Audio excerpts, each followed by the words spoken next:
Hello there. Let's practice AVL rotations with a big, ugly, gross linear tree that for some reason hasn't been rotating up to this point, but we're going to rotate it all at once to make it nice and balanced per the rules of AVL trees, just for practice.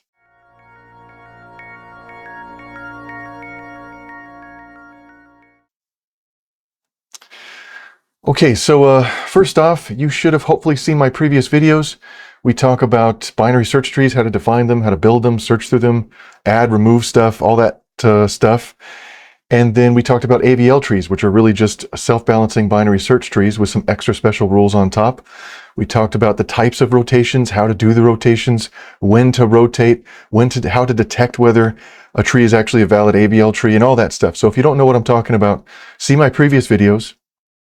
Otherwise, we're just going to practice on this one tree right now. We're just going to do a practice run. Okay.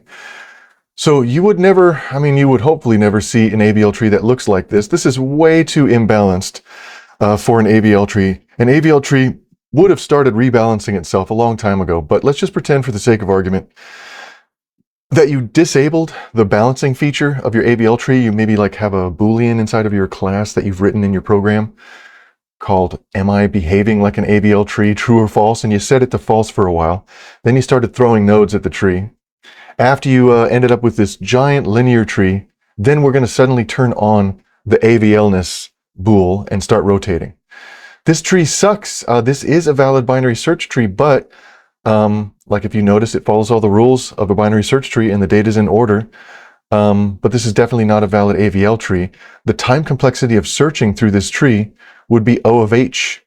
And since O of H is actually the number of nodes in the entire tree, the time complexity of searching through this particular tree is O of N. So this is a linear tree. It's no faster to search through than a linked list, at least in terms of scalability.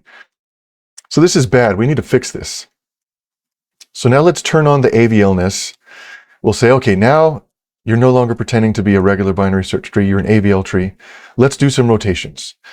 The first thing we should do, if you're presented with a tree like this all at once, is just compute the balance factors for every single node. So I'm going to say the 55 is a leaf. It has a balance factor of 0. The 42 has a balance factor of 1. And really, the balance factors just increase by 1 for every level up we go. So the balance factor of the 15 node is horrible. It's really, really, really bad.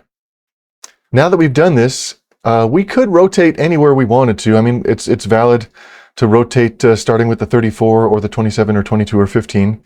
You wouldn't want to rotate the 42 because that's not imbalanced enough for an AVL tree. But really the smartest thing to do is rotate as low as possible, because when you rotate stuff that's lower, it tends to fix stuff that's higher.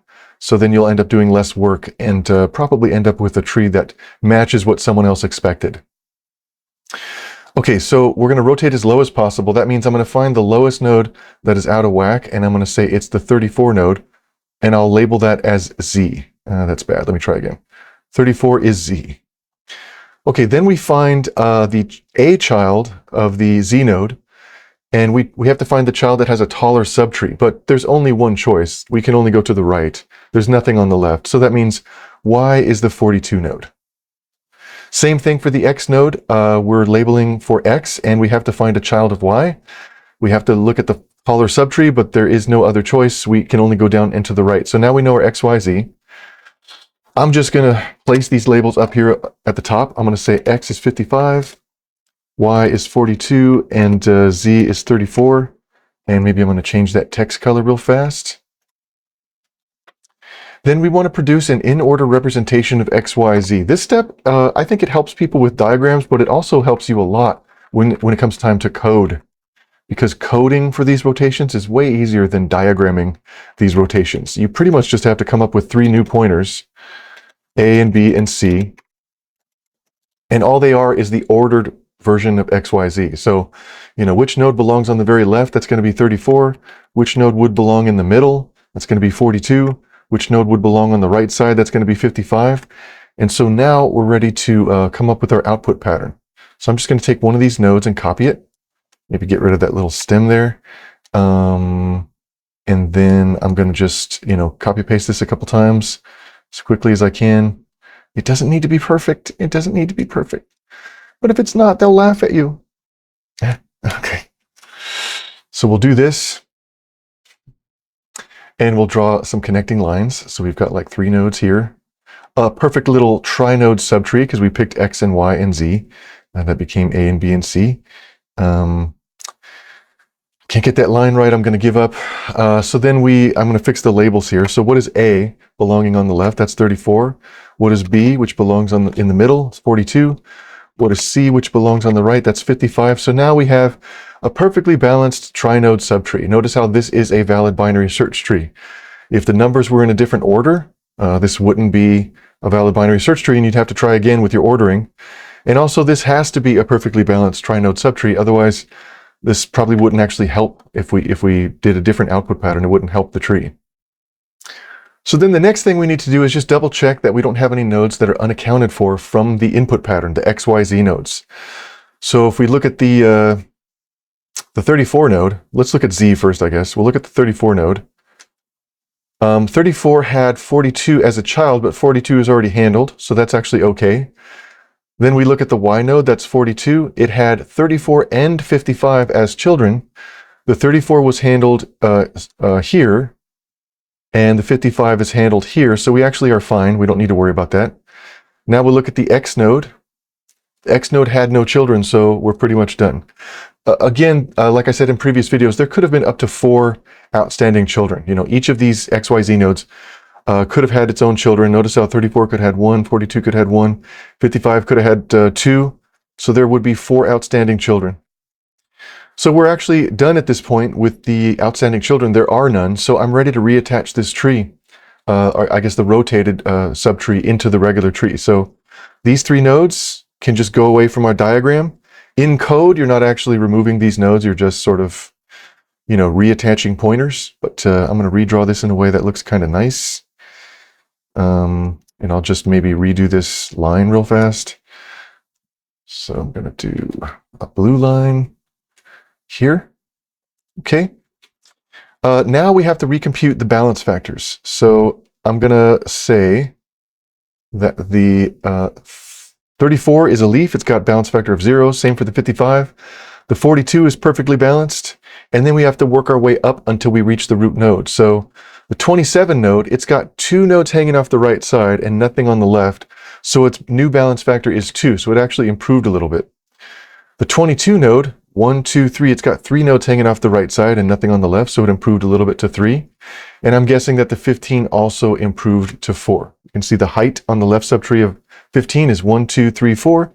Nothing on the left, which would mean 0. So we're done with this particular rotation. But because we see a node that has a balance factor of 2 or worse, we're not actually done rotating. This is still an invalid AVL tree. And under the hood, we would continually just, you know, rotate up and up and up the tree until everything looked like it was fixed. So again, the first node that's out of whack, or I guess the lowest node that's out of whack, we'll call that our Z node. So we're going to put a Z here. Let me get rid of this little piece of text. And then we have to find a child of Z with the tallest subtree. So there's no child on the left, which means we have to go to the right to find our Y node. Okay. Then we have to go find X through a child of Y, and we have to find the child with the taller subtree. Actually, the left child and the right child have the same height of their trees, of their subtrees, so it doesn't actually matter which way we go. So let's, I don't know, for fun, let's just go to the left because it'll probably be harder. We'll say that the X node is 34. Be consistent if you always, whenever you see like subtrees that are equal height, I don't know, maybe try to be consistent going left or right, but in this case, it doesn't really matter. So we have XYZ. I'm going to type them up again right here. We're going to say X equals 34, Y is equal to 42, and Z is equal to 27. Let me just double check that. 34, 42, 27. And then we'll produce ABC, which are the in-order representations of XYZ. Again, imagine you're using pointers if you're doing this in code. So we have like A is equal to the least value, the one that would belong on the left, that's the 27. B should be 34, and C should be 42. And then, you know, just visually check. This is why I like to draw diagrams this way, so that all the nodes have their own space. The one that's furthest on the left is Z, and that ends up being A. The one in the middle is X, that's B, and the one on the right is C, that's 42, Y. Right, yeah. Okay, so now that we've selected our ABC, we can start drawing the output pattern. So I'm going to like make a little copy of this.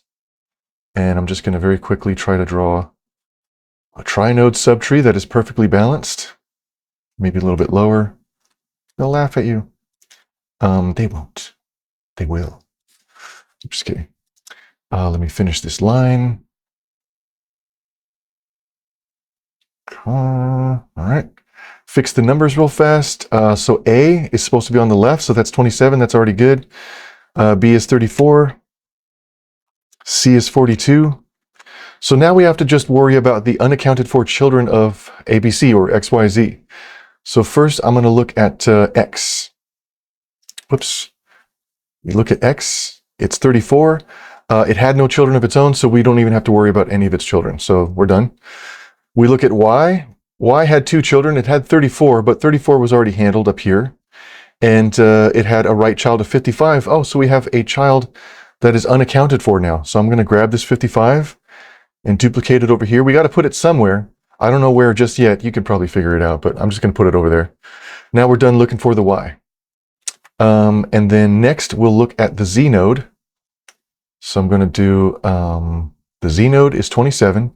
It had a 42 as a right child, but 42 was already handled in the output pattern. So we're done looking for outstanding children. So the next thing I'm going to do is figure out where the heck does that 55 go? Remember, we're trying to make valid binary search trees, which means there's only one place where this 55 node could actually go. If you stuck it on the left side, a greater value on the left of 27, that's invalid. That wouldn't work. 55 is greater than 34, so it can't go on the left. It's greater than 42, so actually 55 belongs all the way on the right side, because again, that's the only place it would actually work to allow us to still have a valid binary search tree when we were done placing it. So double check the subtree that you have written down after you're done doing all this stuff, and make sure that the whole entire tree is a valid binary search tree. If not, you probably have to try again. Okay, so I'm going to duplicate this slide right here, and we're going to say that we've got 4 nodes ready to be inserted in place of these 4 nodes over here. 1, 2, 3, 4. So I'm going to just select all 4 of these nodes and just delete them and reinsert the rotated, the rotated nodes, which are the same nodes, but they're just, they're drawn differently with, different connections. And then I'm going to fix this connection over here. So that 34 is now the right child of 22. Then I have to do the balance factors for all of the nodes that we rearranged. So the leaves are easy. As usual, they're just zeros. This 42 has a balance factor of 1. And this 34 has a balance factor of also 1. It's not perfect, but it's okay. Then we work our way up the tree until we find the root node. So now we're going to recompute the balance factor for the 22. Actually doesn't improve. If you notice, the right subtree has a height of 1, 2, 3. There is no left subtree, so the balance factor is 3. Same thing for this 15 node. So we made a little progress, not much. We have to keep going. So, once again, I'm going to select the lowest node that's out of whack. Or I guess as I work my way up the subtree, I can see that 3 node is still out of whack. So I'm going to call that Z. Nope, somebody remind me to do what types of rotations, to talk about the rotation types. Somebody send me an email or a comment. I'm going to do it at the end of this video, but send me a comment anyway. So the Z node is the 22 node. To find the Y node, we have to take a child of Z with the tallest subtree, but that's obviously going to be 34. There's no other choice. And now we actually do have an interesting choice. To find the X node, it has to be a child of Y, but it's got to be the child with the tallest subtree. So for the first time, we can kind of see that we might have wanted to put X on the left or right, but it has to be on the right. We're not allowed to put it on the left, at least for this method. So there we go. We have our XYZ. I'm going to go ahead and do X is equal to 42. And Y is equal to 34, and Z is equal to 22, and then A, B, and C are going to be the in-order representations. Whoops. A is going to be the least value. I can eyeball that it's going to be 22, and I can look up at the text and know that that's what it's going to be. So then 34 comes in the middle. 42 goes on the right. So now I'm ready to draw my output pattern. So I'm going to like select this real fast, duplicate it up here, make some copies. Making copies. Anyone? No? Okay. Just wondering. Okay, I'm going to do this. Do some connecting lines. So A is supposed to be on the left, that's 22, and then B is going to be 34. And C is going to be on the right, that's going to be 42. So we have a perfectly balanced trinode subtree. Now we got to double check for outstanding children. So we start by looking at the Z node. Oh my God. Not as skilled as I think I am. We look at the Z node. It had a right child of 34, which is already handled over here, so we're fine that way.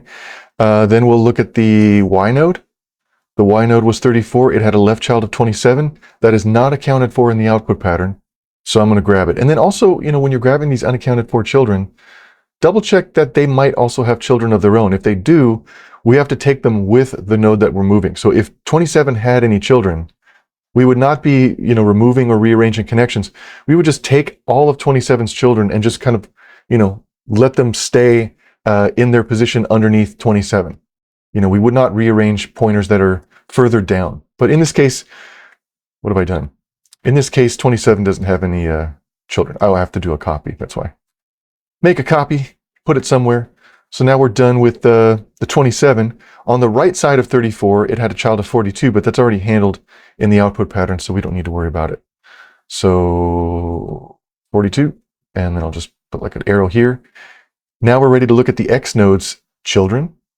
So the X is 42. It had a right child of 55, which is also not accounted for in the output pattern. So I'm going to just move that over here. Okay, now we have to place these children in their appropriate positions. So the 55, if you think about it, there's only one position that the 55 could ever go to produce a valid binary search tree. So it can't go there. It's got to go all the way on the right side. So that's where we'll put it. Same thing for the 27. There's only one place it could go. It can't go here because it's less than 34, so it can't be on the right side of 34. It's going to be on the left side of 34. And if you look at where is it going to go with respect to 22, it can't go on the left. It has to go on the right because, again, we need a valid binary search tree. So I'm just going to connect this line right here. And now we're done making our little output tree, subtree. So how many nodes did we have in the input tree? It was 22, 34, 42, and 55, so like 5 nodes. And if you look at the output pattern here, there's also 5 nodes. So we're pretty much ready to just kind of remove all of these nodes all the way up to that 15, and we'll take 34 and make it the right child of 15. So I'm going to select all of this stuff, make it the right child of 15. And then I guess I'll just redo that line real fast. So this is a nicely formatted diagram. So we'll do, what's going on with my computer? Okay, sometimes it lags. I'm gonna, well, I guess I have to recompute all the balance factors now. So I'm gonna do balance factors for the leaves. Pretty easy. The 22 and the 42 have a balance factor of 1. Again, if this is confusing, see my previous videos. We practiced a lot of that. The balance factor for the 34 is going to be a 0. Remember, it's about the height of the left subtree versus the right subtree, which there's no difference actually. They both have a height of 2. It's, you know, just because there's a little diagonal bounce there on one side doesn't mean it counts against the height. So this subtree is awesome. Not perfect, but it's pretty good.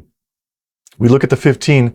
What's the new balance factor of the 15? It's actually 3 now because the height of its right subtree is 3 and the height of its left subtree is 0. So its balance factor improved to 3. So we are making, you know, a little bit of progress. Now we know that the only node that's out of whack in the whole tree is the 15. So we're just going to call that our Z node for another rotation. So I'm going to put Z right here. And then we go down to find a child of Z, which would be Y, and there's no other choice. And then once again, we have to find a child of Y to find X, and we have to take the child that has the taller subtree, but both of these subtrees are equal. So I'm just going to go to the right for fun. I don't know. I'm going to do X over here on the right side. Well, hang on, have I been doing this the easy way? Oh yeah, let's go to the left. Just to make it more fun. I like a little bit of a bounce sometimes. Okay, so now we have XYZ. I don't know why I say these things. We'll do XYZ. X equals 22, Y is equal to 34. I say them for fun. Z is equal to 15. And then we're going to do A and B and C. So A is going to be the least value, so that's 15. B is going to be 22. C is going to be 34. Now we have a plan for our trinode subtree, our balanced trinode subtree. So I'm going to copy this over here a couple more times. This tree is probably going to be huge. I'm probably going to have to rearrange this a few times. Just do this over here. Make another copy over here. There's a lot of nodes that are going to be unaccounted for here. I think this was the example where we ended up just replacing the entire tree. Let's see. All right, I guess that's good enough. So I'm going to do the connecting lines. And then I'm going to update the numbers. So A is 15, and B is 22, and C is 34. So now one by one, we have to look for any outstanding children of the nodes in the output pattern. So we look at, let's say the Z first. The Z had a right child of 34, but that's already taken care of in the output pattern, so we don't have to do anything. Now we look at the Y. The Y had a left child of 22, but that's already taken care of in the output pattern, so we don't have to worry about that.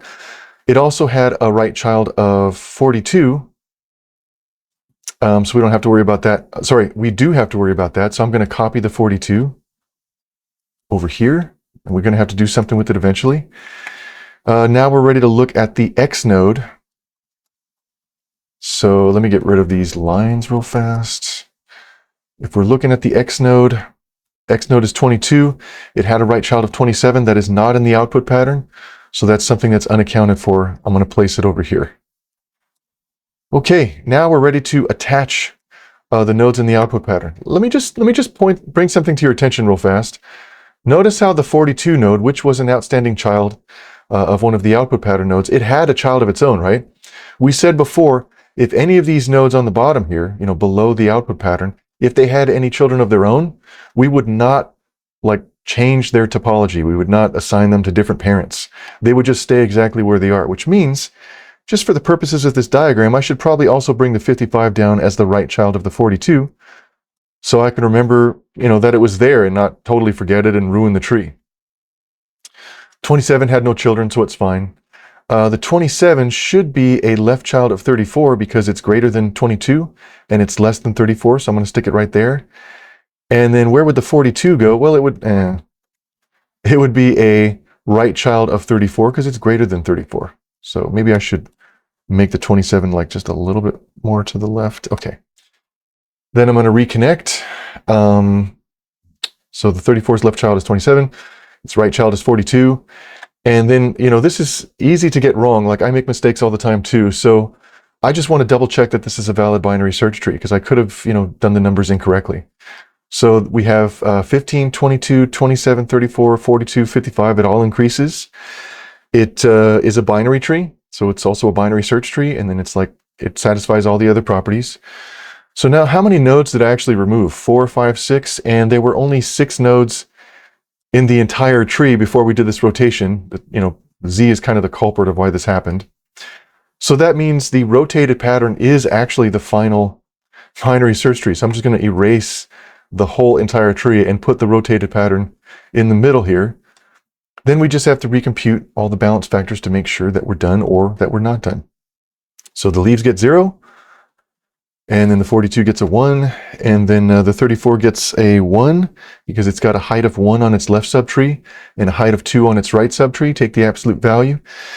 The 22 node, I don't think that's quite finished yet. It's got a balance factor of 2 because it's here. Let's just clarify to make sure everybody's on the same page. Anytime I feel that I had to think even a little bit, I'll sometimes just kind of take a little step back and make sure everybody's okay. So the left subtree has a height of 1. You can see that I highlighted the left subtree. The right subtree has a height of 1, 2, 3. So 1 minus 3, take the absolute value, that's going to be 2.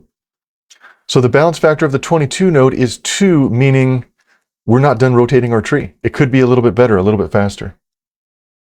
So maybe I'm going to move this whole thing over to the left a little bit.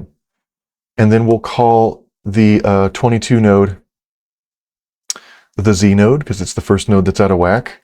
Then we have some more interesting choices, right? Remember before, if we're going to go down and to the left or down and to the right, it always seemed obvious. But now to find our Y, we could go left or right, but we have to go to the right because 34 has the taller subtree. 15, it's a tree of just 1, it's a height of 1, and 34, it's a tree of height 3. So we go to the right to find Y. To find X, again, we need to look at a child of Y with the tallest subtree. So that's not going to be 27, that's a height of 1. It's going to be 42 with the height of 2. So the X node is this over here, and now we're ready to talk about what is XYZ and ABC. So X is, I always forget to change the color before I type this. Okay, X is 42, Y is 34, Z is 22, and then we get A and B and C. Okay, so A is the least value, the one that would belong on the left. I mean, you can just look visually on the diagram again.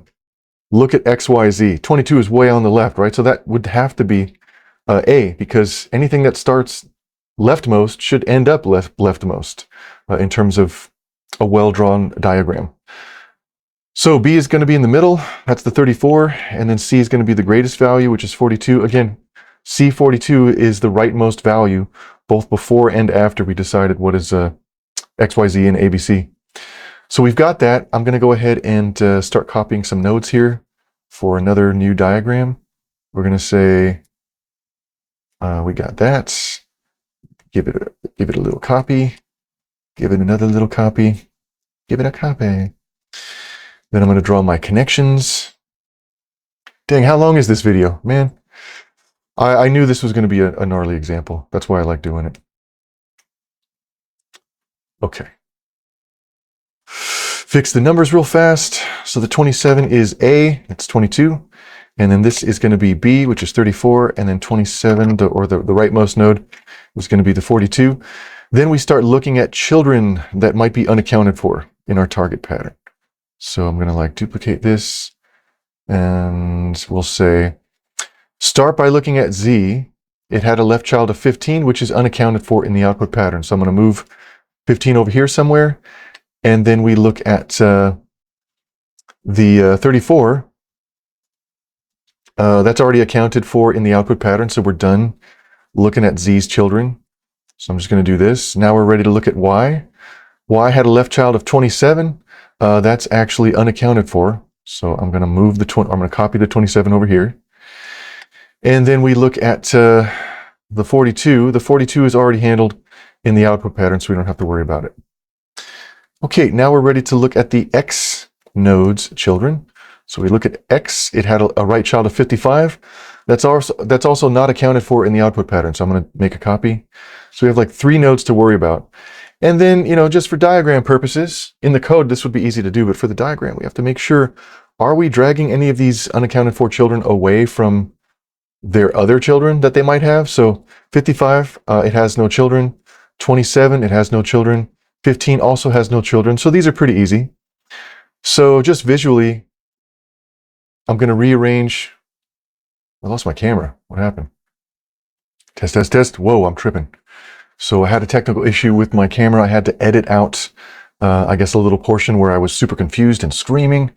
And now I think we're okay. So we can continue the video. So we've just looked at all the children that are unaccounted for and accounted for them. That's so nice of us.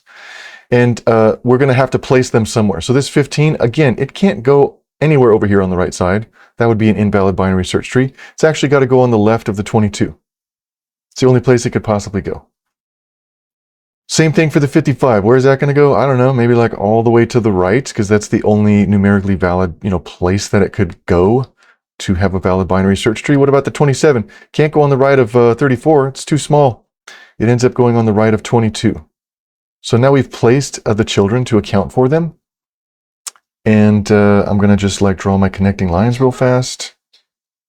And then, how many nodes do we have here? Let's see, the 22, 1, 2, 3, 4, 5, 6, 1, 2, 3, 4, 5, 6. Oh, actually, that's every single node in the tree, just like last time. We could probably, again, guess that that would have happened because, it might be likely to happen because the Z node here was actually the root node of the tree. So I'm just going to, replace the entire tree and say that we're done rotating now. So we'll just do this, put this in the middle, and then recompute all the balance factors just to check to see if we're done. You can probably tell already, this is a pretty decent tree. So we might not have to rotate, but I'm going to go ahead and just double check anyway. So the leaves get zeros, and the 22 gets a 0 because it's got left and right subtrees of equal height. The 42 has a 1, and the 34 also has a 0 because its left and right subtrees are equal height. This is maybe another good opportunity for me to point out that it's not about weight or mass on the left versus right subtrees.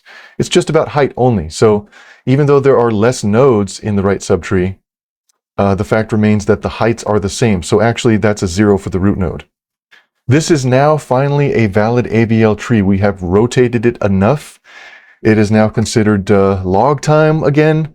It's going to be fast to search and insert and remove and all that stuff. So this is pretty great. We are now officially done with this example tree. So thank you so much for watching this video. I hope you learned a little bit of fun and had a little bit of stuff. And I hope you enjoyed doing this tree with me. It's always a little stressful because it's like a half-hour tree.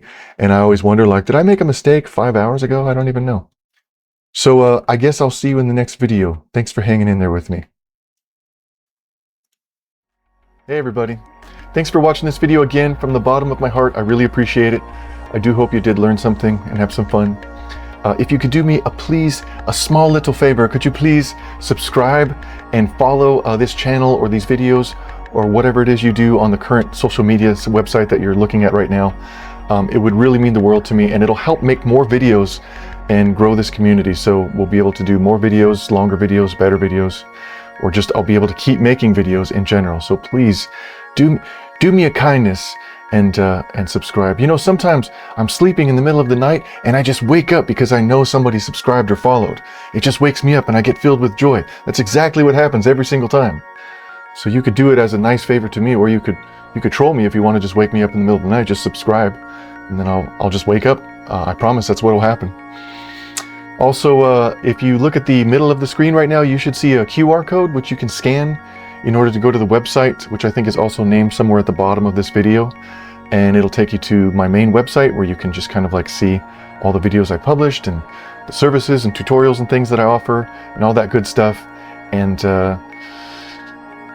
if you have a suggestion for clarifications or errata or just future videos that you want to see, please leave a comment. Or if you just want to say, hey, what's up? What's going on? You know, just send me a comment.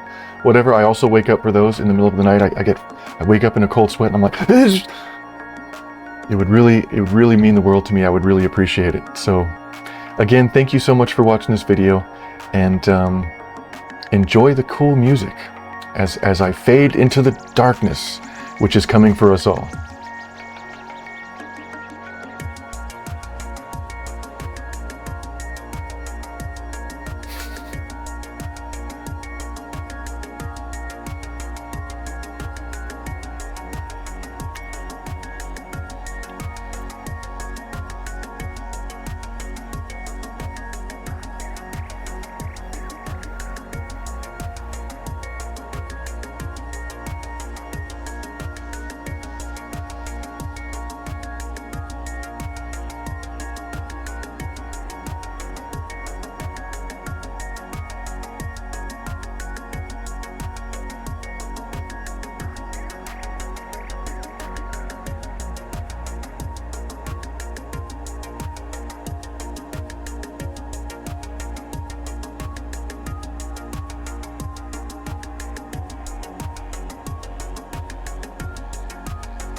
Hey there, let's rotate an AVL tree.